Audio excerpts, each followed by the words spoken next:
That was really good. I just had to say it once and everybody was quiet. Thank you for coming this afternoon to our Fall Chancellor's Forum. And we are very happy to have both our Chancellor, Constance Carroll, and our Executive Vice Chancellor, Bonnie Dowd, here with us today. And so what we usually do in this time is have the Chancellor kick things off right away, and then we'll answer questions as we go along the way. But thank you all for being here, and we're going to turn right to the Chancellor. I think you say that never ages. Yeah, that's right. That's right. Chancellor that never ages. We're in able hands. Constance Carroll. Thank you.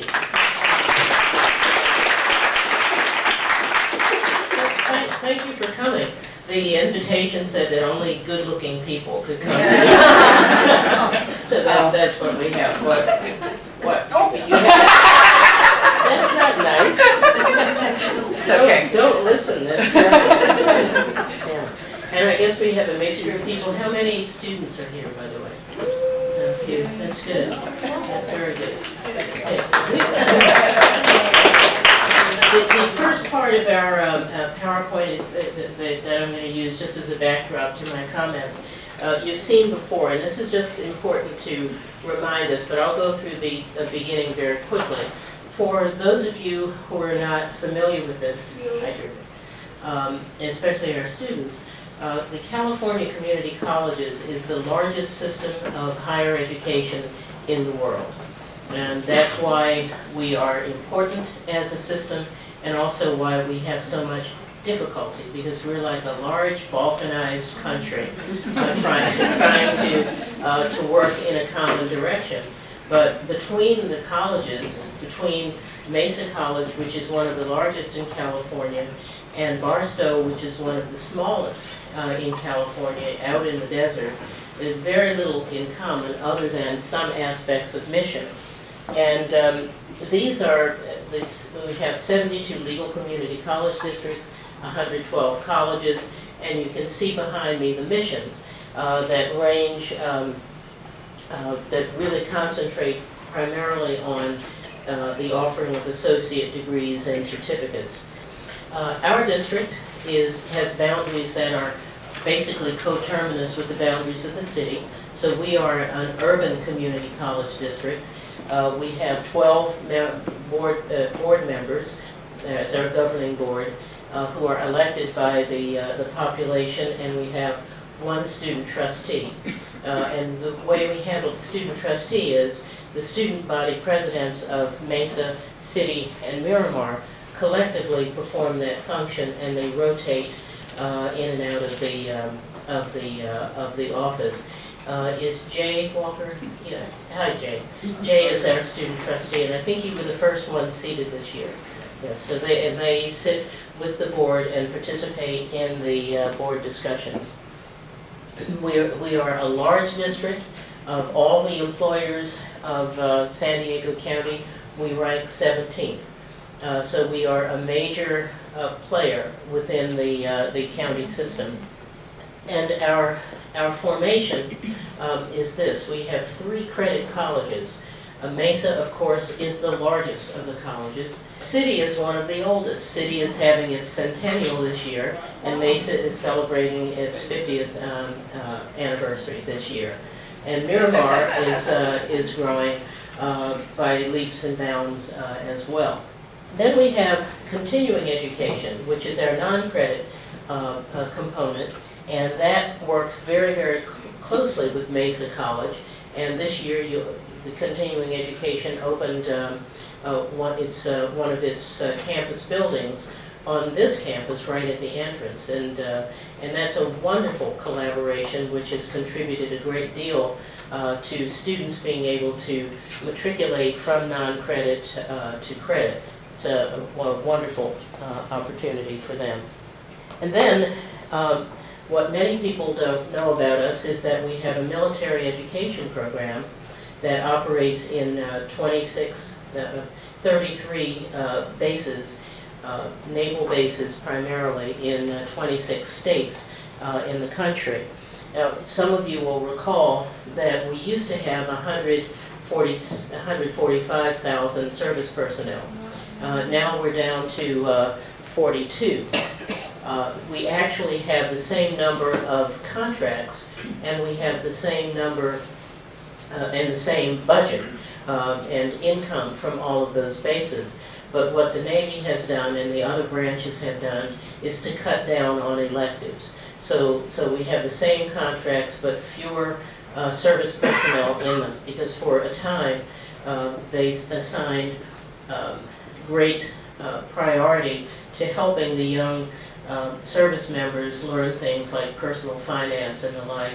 But now the Navy, due to sequestration and other cuts, wants to concentrate only on the fundamentals that are necessary from their point of view, not the personal development of the troops, but their ability to learn aviation and some of the other strategic things. So it's unfortunate to see this, but from our standpoint, financially, it has no impact.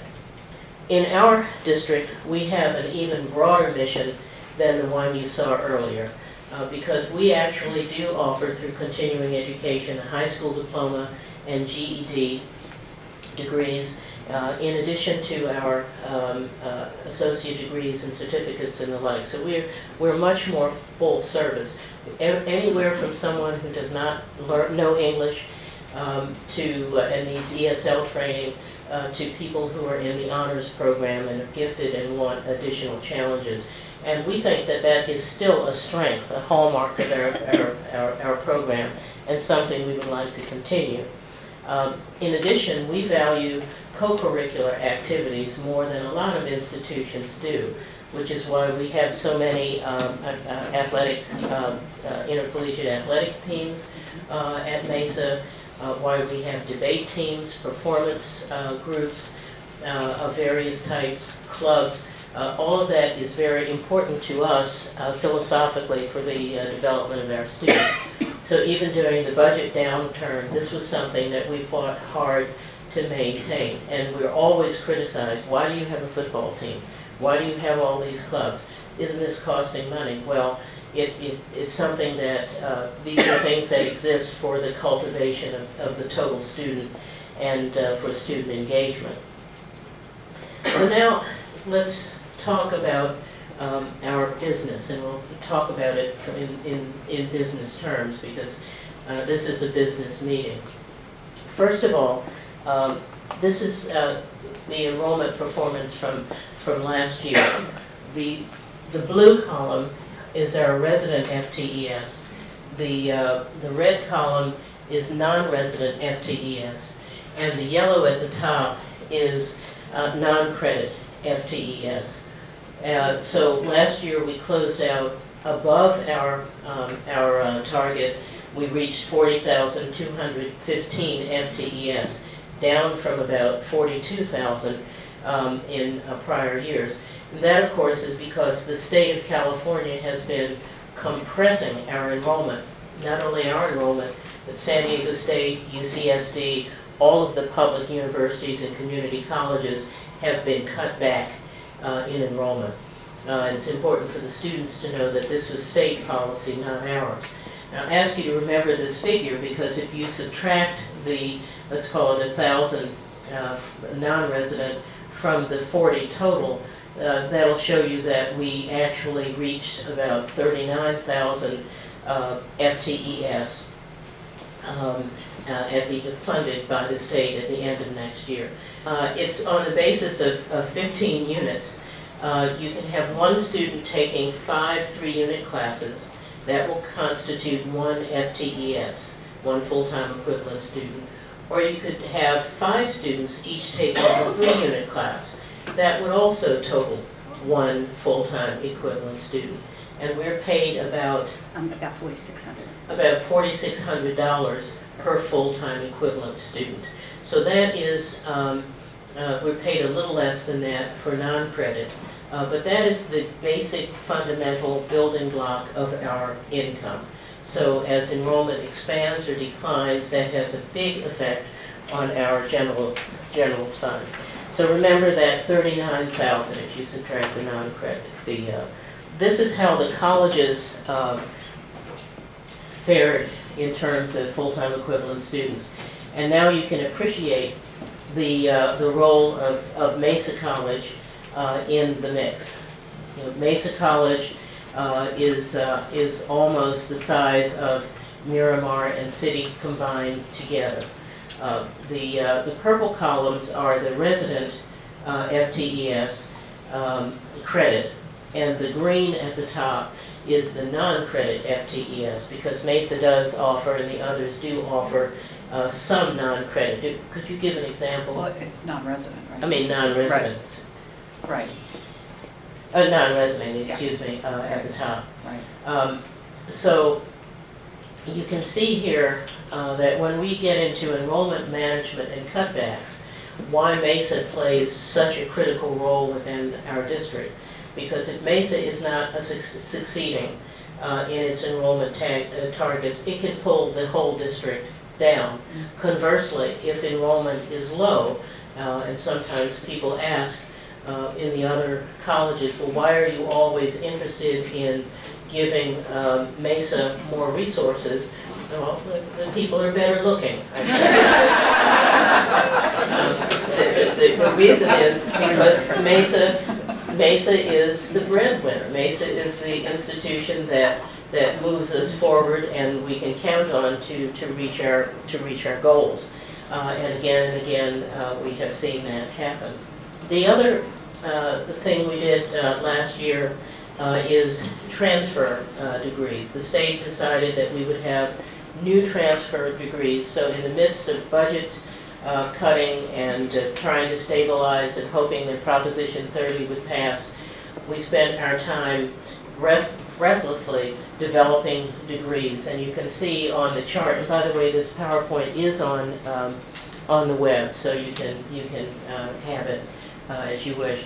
And Mesa College approved for degrees in anthropology, art history, business administration, communication, geography, history, journalism, kinesiology, mathematics, physics, political science, psychology, sociology, and theater arts. That was a lot of work, people, to get all of these degrees done in accordance with the state requirement. And you're pretty much finished with your effort. And so, of all of the colleges in California, most of which only reached 21% of their targets, Mesa was what? We were, I'm going to say close to 86%, something Yes. like that. I think we have one that's in the hopper, and then we're done.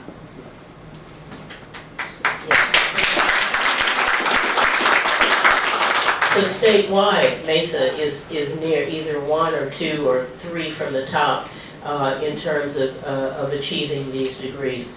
Now there's another Senate bill out there, 440, where they want to see all remaining degrees converted to this format. I cannot even imagine. We oppose this bill, but it's passing. I don't know where we're going to get with this, because we do have an issue in terms of associate degrees here. And that issue is a controversial one, because we offer, our faculty has agreed to additional requirements for the associate degree. And in the spirit of candor, I'll have to say that many students avoid the associate degrees because of those requirements. Physical education and health, which is about 6 units more than they would need to transfer. And in this day and age, students are not as sanguine about taking additional degrees or additional classes as perhaps in the past they were. And the intention here is to have, again, smaller unit transfer degrees that will move forward. And the state in its wisdom wants to see every current degree converted to that modality. Very, very controversial, and very, very controversial in the universities, because they would be required to accept all of those degrees as soon as they arrive. So we'll see. But again, this is the largest system of higher education in the world, trying to operate as if it's a small college. That's because the legislature is trying to see us move in that kind of direction. Ethnicity of our students has continued to change and continues to show the growth in percentages and numbers of Latino students in the mix, which is important. We no longer have a majority student enrollment. When ethnic enrollment, when Mesa was formed, I think it had something like a 72% white majority students. This is a very different mix than when the college was formed 50 years ago. Continuing education is similar, except that the percentage of Latino students is now even higher. The gender breakdown has also changed since before. You remember in some of the discussions we had that there were more women enrolled than men. Now it's just the reverse, slightly so. More men than women.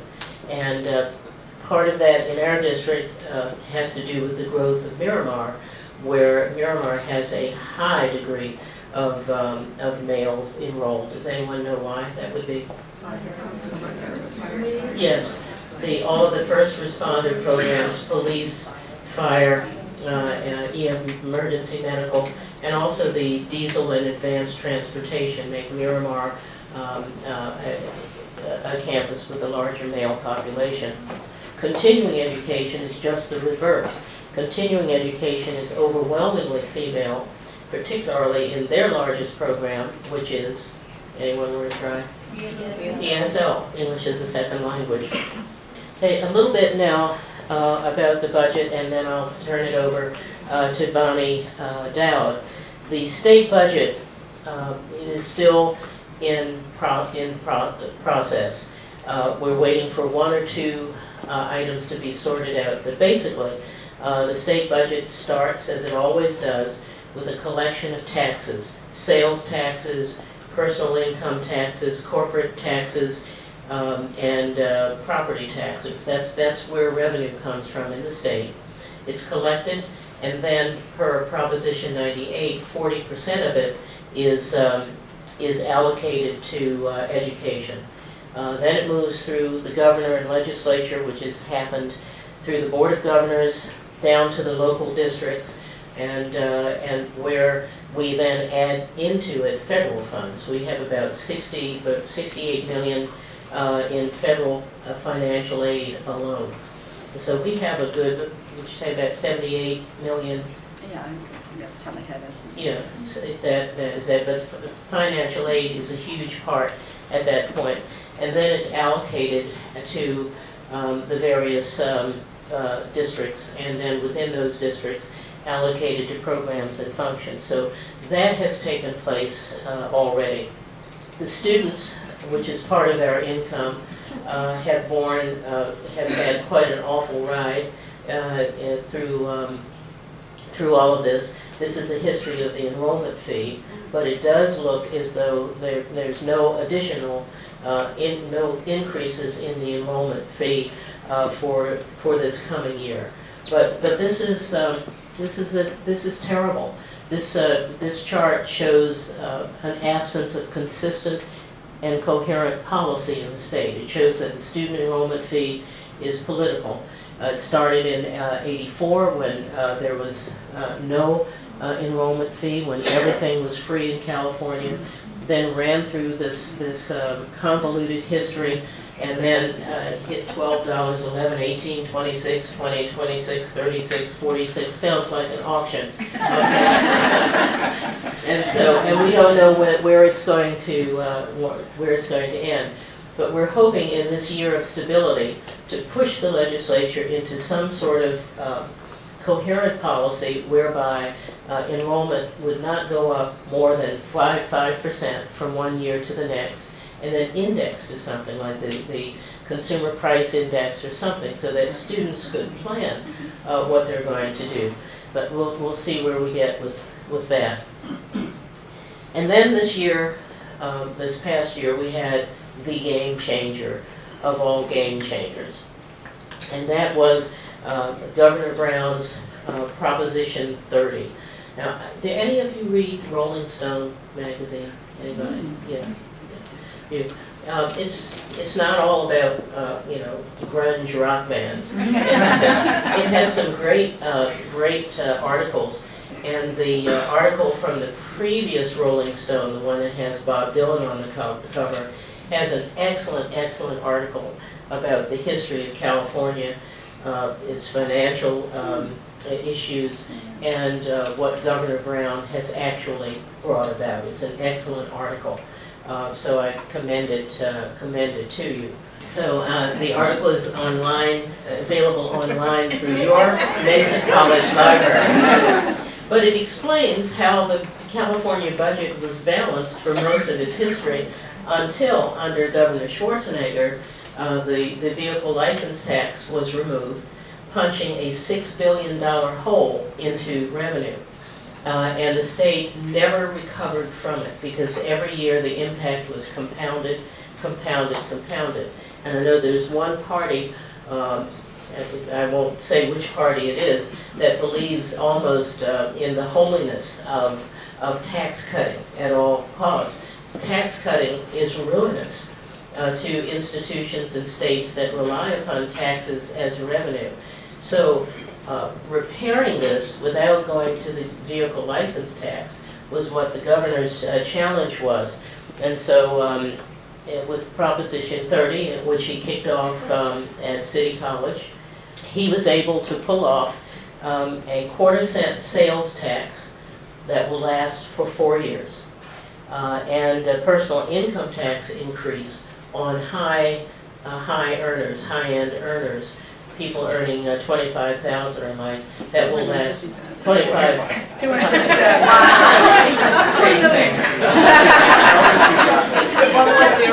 Yeah, just a zero, 250,000 or more, and that has made all the difference because that is the 1% that has now kicked in at a higher register, basically nullifying the impact that the vehicle license tax elimination had caused. That has already produced a state surplus. See how quickly California can turn on a dime sometimes. Now the sad part of the story is that these taxes are temporary. The governor is hoping that by the time these taxes sunset, the budget will be in full balance, and maybe some other things will occur. So we're treating this as permanent income, even though it's not. And in California, one of the problems is that in order to sell a new tax, you have to sell a sunset date along with the new tax. So now what I want to do is turn this over to Bonnie, who will comment briefly on some of the issues affecting the budget, both statewide and locally. And as Bonnie stands up, it takes her a long time to stand up. She's older than I am. She'll sell you Brooklyn Bridge now. Bonnie is still the president of the Association of Chief Business Officers in the state.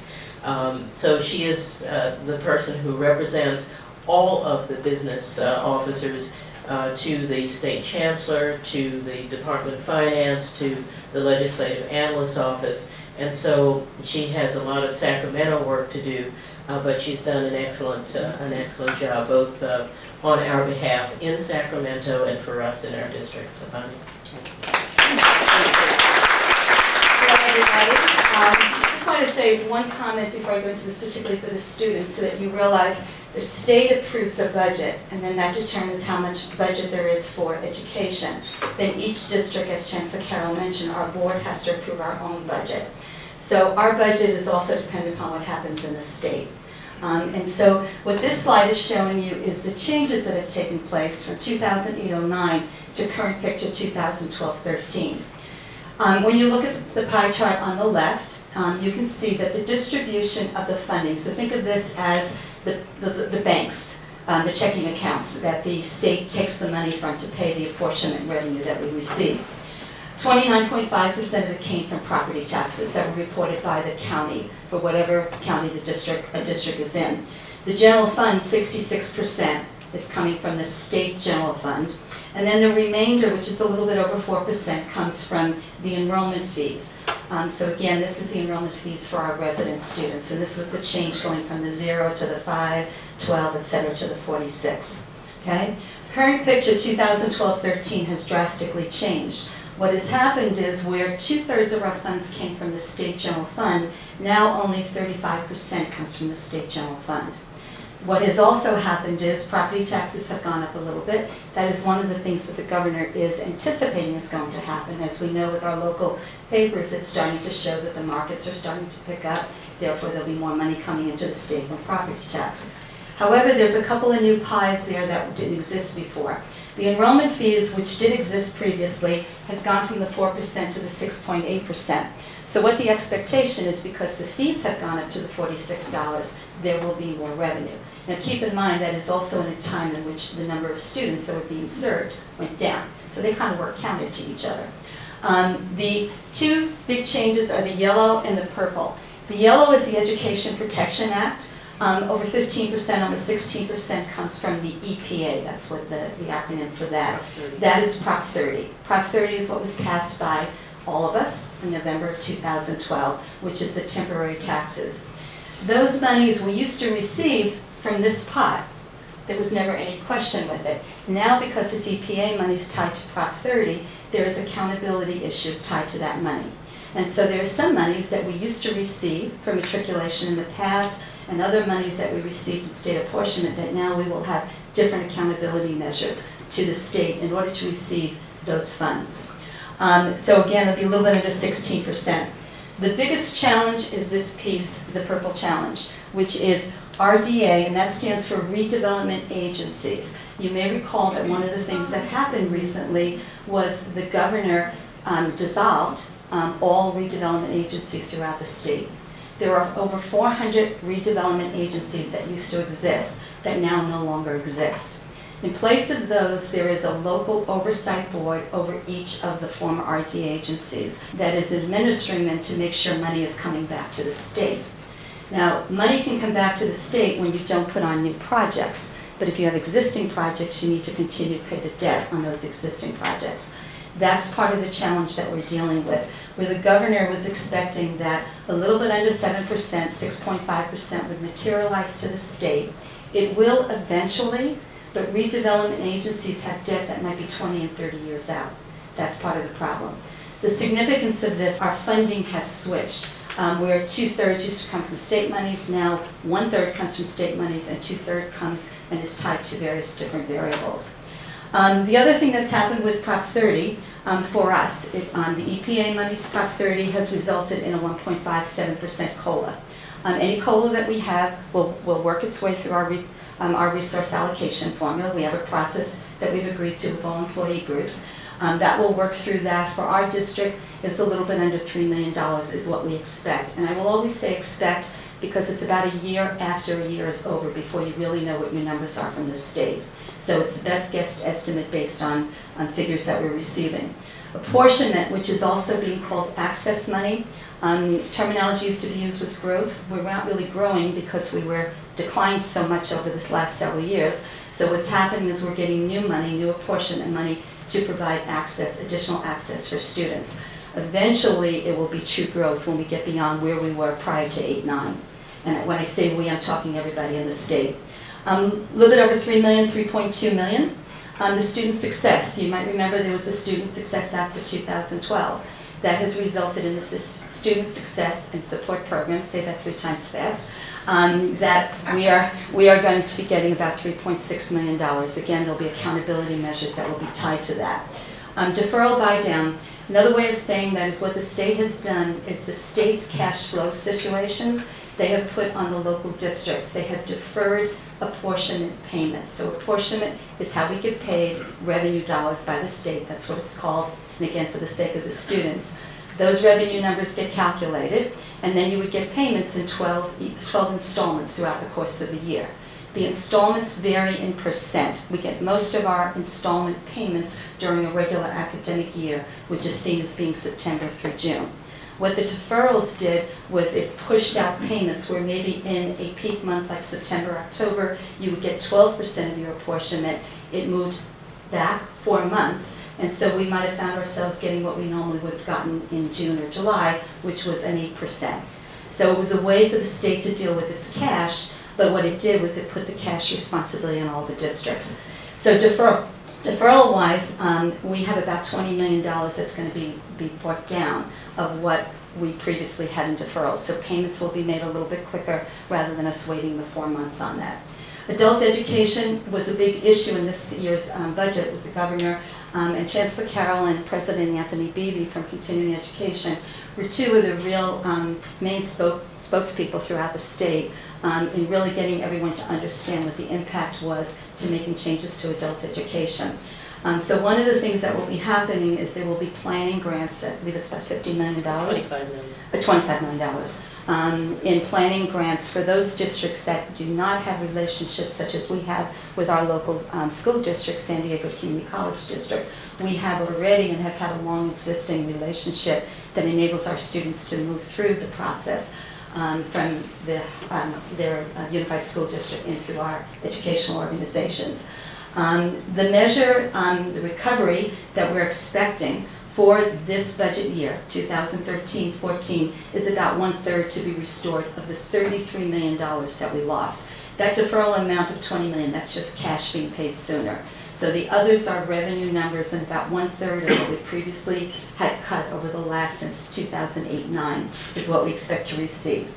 This just shows you a breakdown between the type of funds, our budget. Our governing board on September 12th approved our budget for the year, which is $865 million and change. That $865 million, one of the things that you can see with that, a sizable portion of it is Prop S, which is over $151 million, and Proposition N, which is a little bit over $282 million. So about 50% of our budget is related to our proposition, and that's construction projects that will occur over the next 3 years. In July, we sold $376 million of bonds, which gave us the monies to continue to build the wonderful buildings we have at this campus and our other institutions throughout the district. The other slide just shows you by operational function. I mean, clearly we're a people organization, and as a people organization, as with all community colleges, most of the budget's going to be tied to personnel and benefits, and again, more than half of our budget, when you look at it operationally, is tied to those aspects of bond exercises. This shows you our general fund unrestricted and restricted. So unrestricted is our state general fund money. Restricted is monies that are restricted by the source of the revenue. So monies could be restricted by the federal government, they could be restricted by the state. Our apportionment money is general unrestricted monies. The yellow shows you for each of our areas, and I'll talk to that in a moment, of the district, the monies that are restricted. The green is the unrestricted monies. When you look at the different bars, you can see Mesa as being the second from the left, the $58 million. $50.9 million of it is unrestricted. $8 million of it is restricted. So that means it's grants, various different funding that comes from other sources. All the way over to the right, you have the district office, and that's only the district office. But the next bar to the left of that, that's $62 million. That's our district support services and contingencies. That is operations that support us entirely as a district. So what you'll see in there will be our police, our facilities, maintenance, those type of aspects. So they support all of the other bars, okay, utility, etc. This is to show you our reserves and our beginning balance. One of the things that has fared this district very well through the chaos that the state has imposed on all the districts is the fact that some good fiscal decisions have been made for a number of years by our board and Chancellor Carroll's leadership. And so what has happened is the district, many districts out there, many colleagues that you might know at other colleges, their ending fund balance in their unrestricted, that's their reserve. That's all that they have. In our case, our reserves have been pulled out and are in other funds. So one of the things that you'll see is the first bar to the left, insurance reserve. So that is because we in fact, with our insurance, we pay for our deductibles, etc. That might be costs beyond the amount that we're covered with. For the self-insured, we make sure we have a reserve set aside to deal with any of those. Most importantly, this district has maintained a cash reserve. Our cash reserve is in excess of 19 million. It's always recommended that you have at least 5%.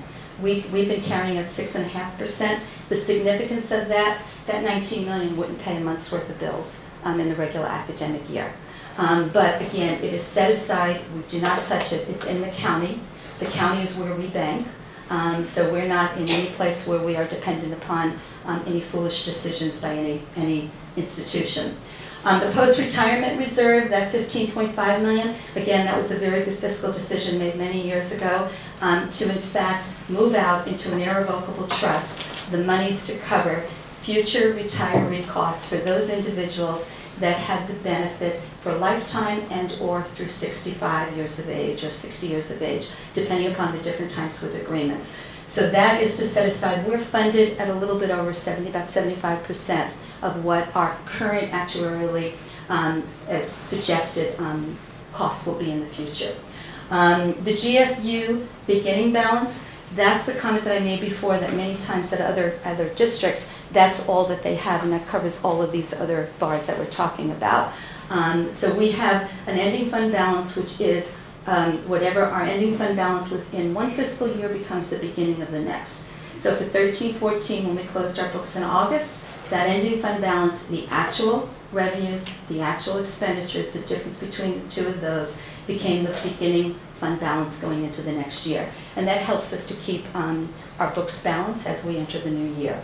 Capital projects reserve, that's a reserve for capital projects that we might have. State used to fund capital projects. They're not doing that as much anymore. These would be projects, general maintenance projects outside of our bond measures. And other reserves is a compilation of a lot of other reserves that we have, including vacation accruals that we do, etc. I think that... And any questions for Bonnie on the fiscal? Head is still spinning. Yes, go ahead. I saw the post-retirement medical cost reserve. How does the pension? The pension is a state pension, so it's got nothing to do with us. Okay. It's either state, So either for faculty, generally speaking, faculty and some administrators who might have been faculty are in the state teachers retirement system. Employees are in the PERS system. Those are state, they have their own boards that run that. We have nothing to do with that or an expectation with that. There was a time, however, when our district, like many others, had lifetime benefits. And if you follow a lot of municipalities and institutions that now have 100, 130, 200, $250 million worth of debt, it comes from that. In 1989, our district ended the process of lifetime benefits. There are only 27 people left who have lifetime benefits. There were 34, but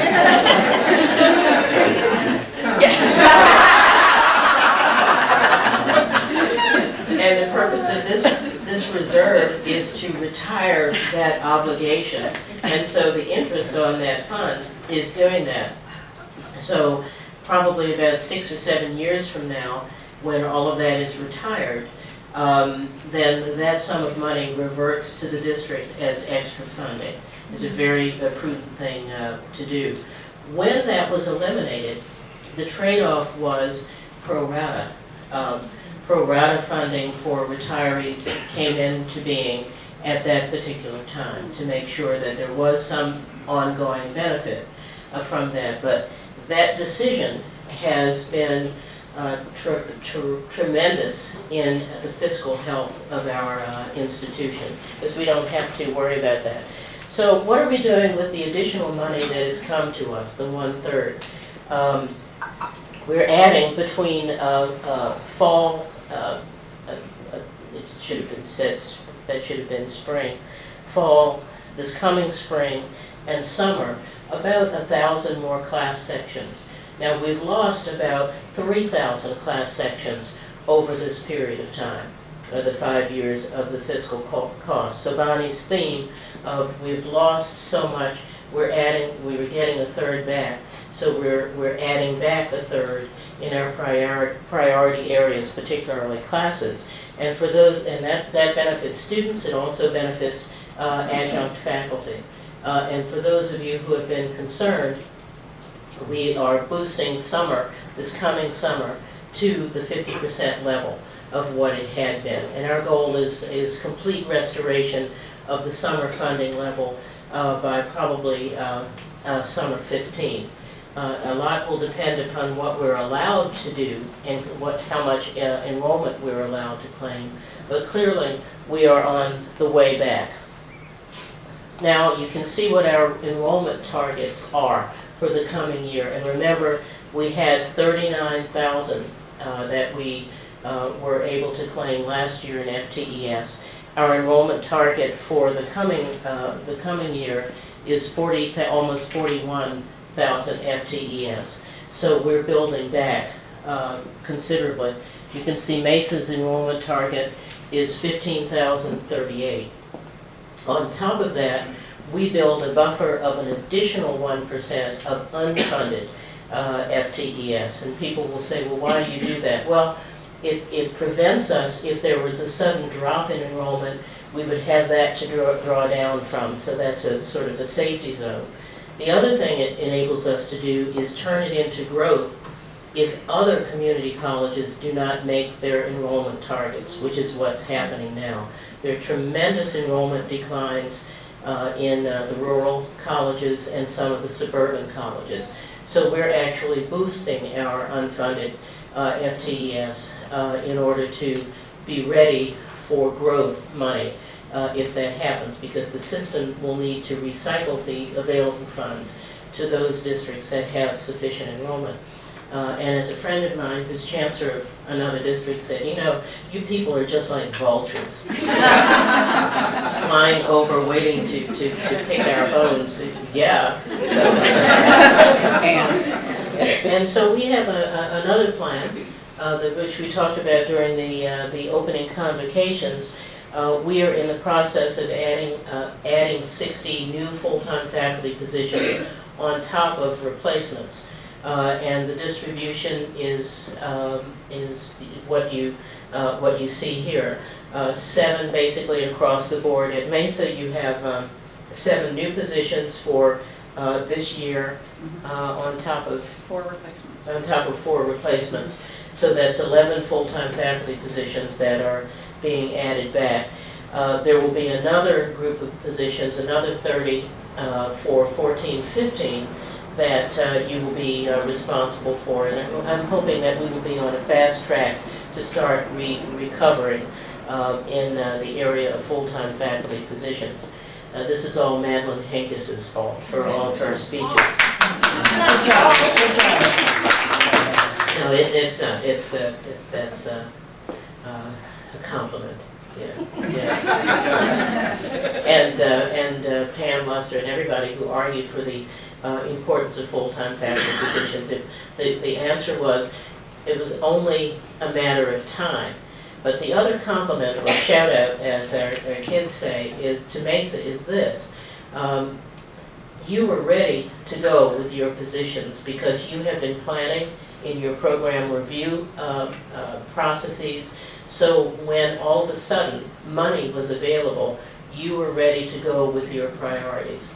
That is not the case with every institution in our district, one of which is in a pitched battle trying to figure out what the priorities should be. And it's really to your credit to have made planning such a central part of what you do. And I know Pam Luster, thank you for that, because Mesa's always ready, always first, and always ready to go. Yeah. The classified staff hiring freeze is also being phased out, and we're still waiting to find out what money will be available from the state for the Student Success Act, which is where many of the classified positions will concentrate. And the other area of concentration will be maintenance for the building program. But we're hoping to have that happen as soon as possible. Now there are some huge policy issues before us and at the state level. The first one is the baccalaureate degree option. And there's a statewide task force on that, and I'm one of the 2 CEOs on that task force. The other one is Linda Thor from the Chancellor of Foothill De Anza. And this is going to be a huge effort to do what 22 other states already do, and that's to offer the baccalaureate degree from community colleges in non-traditional vocational CTE areas. The most critical area is nursing, where there is just not the capacity in the state for the universities to remotely offer enough baccalaureate degrees. And the nursing profession is slowly phasing out the associate degree as the requirement for the RN positions. If you look now, you will see ads from Kaiser, Sharp, and hospitals up and down the state recruiting for RNs, but they all end the same way, bachelor's degree preferred. And there are other disciplines too, non-traditional ones, like automotive technology, where the industry is now calling for a bachelor's degree, but no one offers it. Does that mean that we're not going to be competitive in the state? Somebody's got to offer it, and I can assure you that UCSD is not going to, and San Diego State is not going to.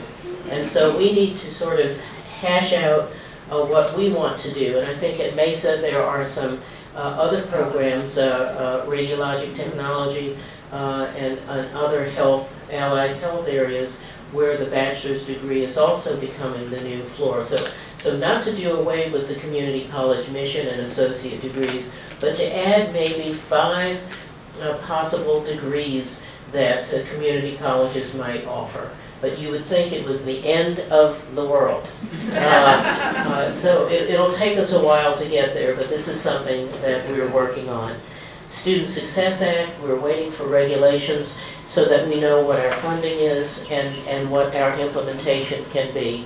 And I'm very, very sad that Senator Mark Leno in San Francisco did not move forward with his parcel tax change, to change the parcel tax voter requirement from the 2/3 requirement, which nobody can reach, to 55%, which we could certainly reach.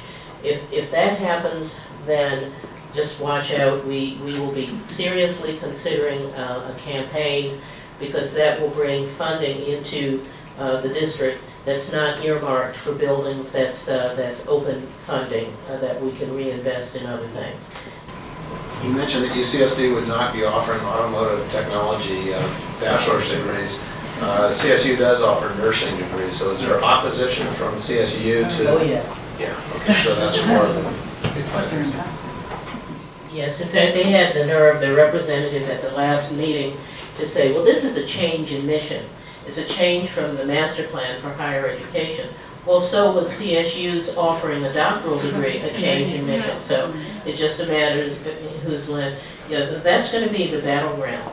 And it's unfortunate because that's where the greatest need is right now. So at some point, the institutions need to get past turf and determine what's best. Then they get into cost issues. And actually, it's the first 2 years of the nursing program that's high cost. Right. The remaining 2 years are not clinical, and so that's where the low cost is. We could gear up to do this very, very quickly. Now we have graduates from the nursing program, which is at City, who run up against their RNs, but they run up against this bachelor's degree preferred. There's no room at the inn at San Diego State, so either they find something that's completely online or go to a for-profit at astronomical cost, which we just don't think that's right. So you'll be hearing more about this soon. And let me just sort of click through these quickly.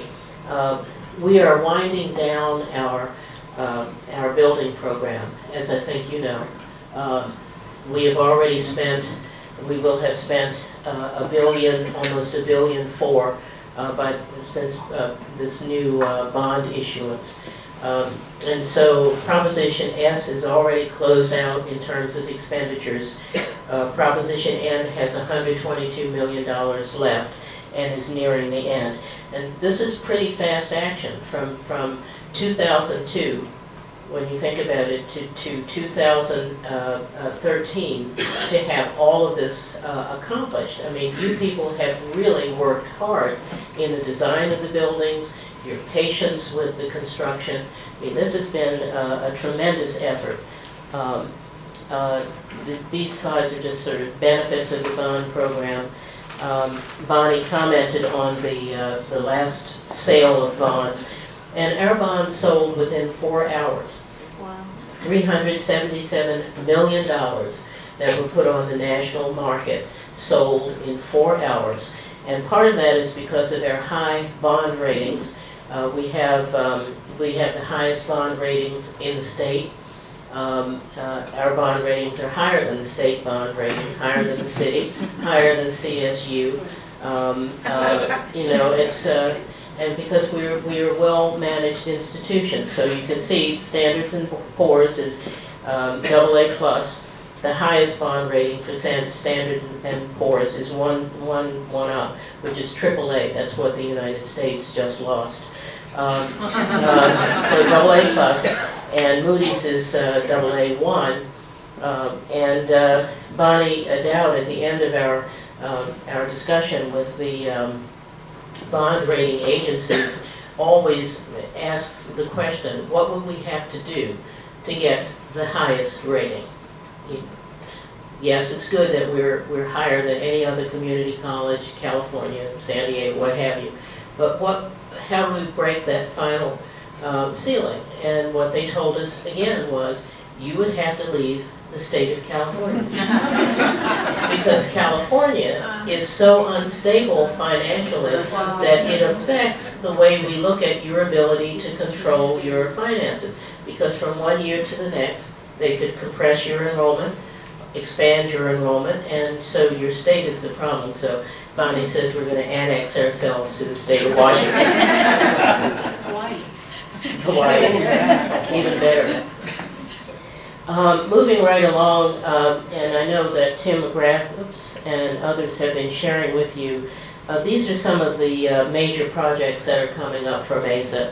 The LRC adjustment, cafeteria, bookstore, social and behavioral sciences is already, I believe, underway. Oh, Is yeah. it? Yes. And the remodel of the L200 building. We have some completed projects, as you can see, that are wonderful projects. And then we have, I have to say it, the largest and most expensive building, Saeed, in the history of the San Diego Community College District, which is the giant math science building, which we're all proud of. Yeah, and here's the social and behavioral sciences building, very unusual design that's going to be gorgeous. And then there are some infrastructure projects. This is what, by the way, the city of San Diego should be doing instead of some of the other dumb stuff that it's doing. And we hope we get a decent mayor who will take care of the underground infrastructure. And sewer, I mean, heaven forbid, we should, we're all these sewer leaks all over La Jolla of all places. And I love the population of La Jolla. It's as if it would be all right and normal for sewer leaks elsewhere, not in La Jolla. The language lab, which is now budgeted and underway, and the future projects that we've heard, just had some presentations regarding, from the fitness center to the fine and dramatic arts remodel. So this is a lot of work and a lot of effort that's underway.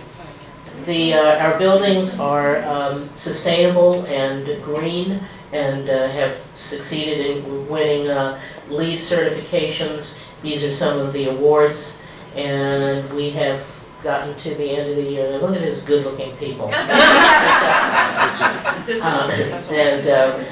So my final comment is just to thank you on behalf of our board and myself and Pam for everything you do, because what I've just described in our business meeting is that we are financially sound, we are building back, we're reinvesting in our classes, in our people. We'll see what happens with the RAF. We're riding the state waves just perfectly, and we have a lot to be proud of. And the building program is, as I may have said before, your legacy, because I'm not designing these buildings, you are.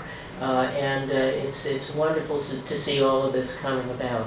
So we have, because we started a little late, we have about 5 minutes or so for any additional questions that you may have. Yes. It's available in the library.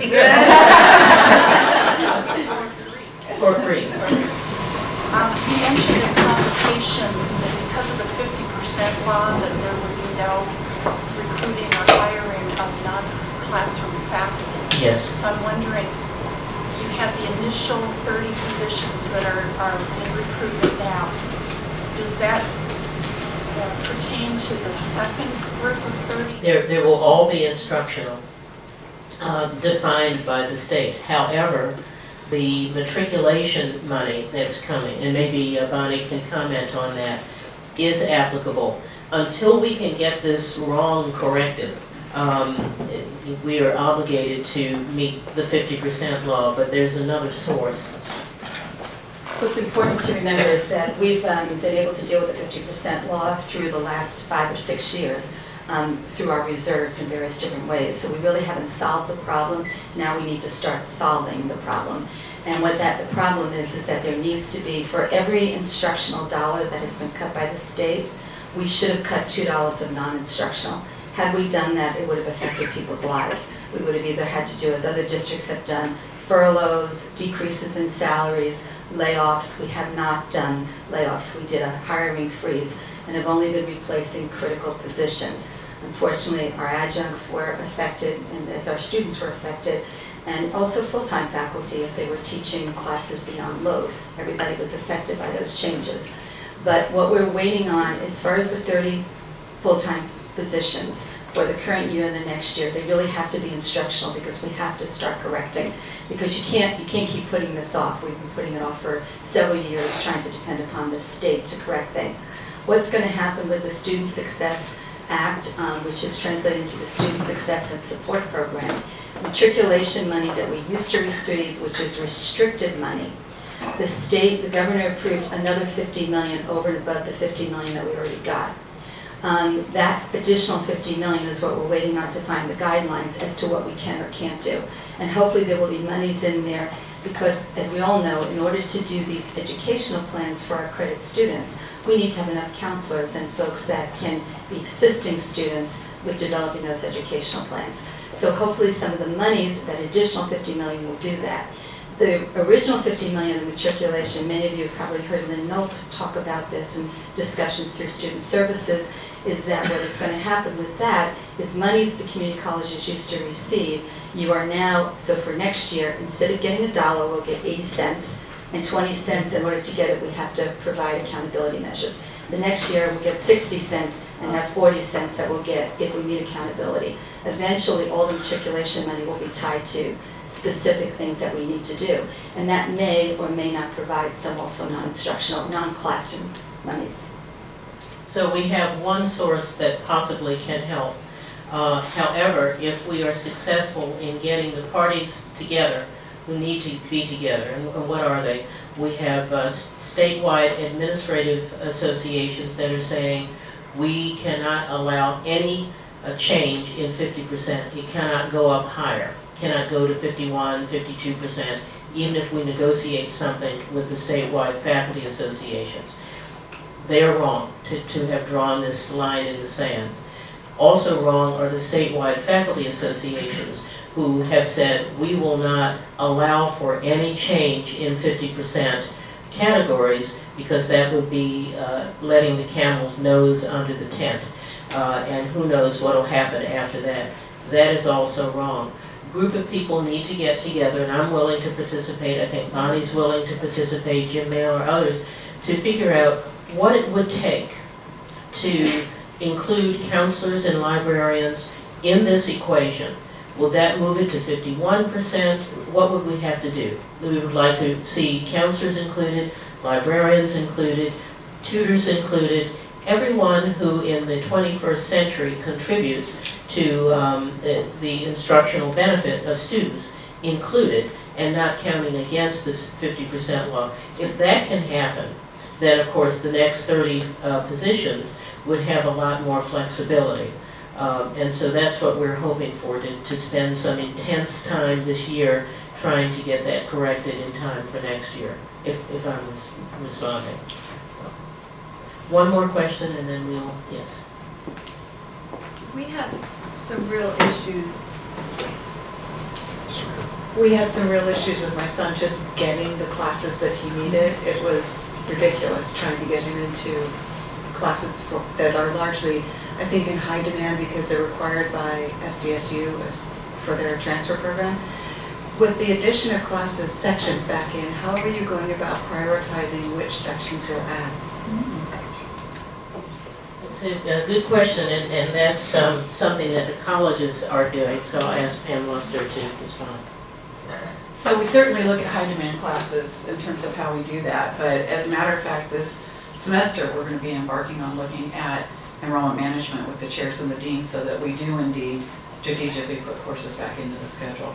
But there are so many parameters that go into why a class would make it into the schedule, when it would make it into the schedule, can we find someone to teach that course? There's a number of things that go into that, but we are definitely looking at high demand courses, but we're also making sure that students don't get stuck in programs because we can't eliminate second year courses where we've admit a ton of first year students and then nobody can get through. So it is really, there's a lot to it in terms of enrollment management, but we look at a number of different parameters and we'll continue to do that.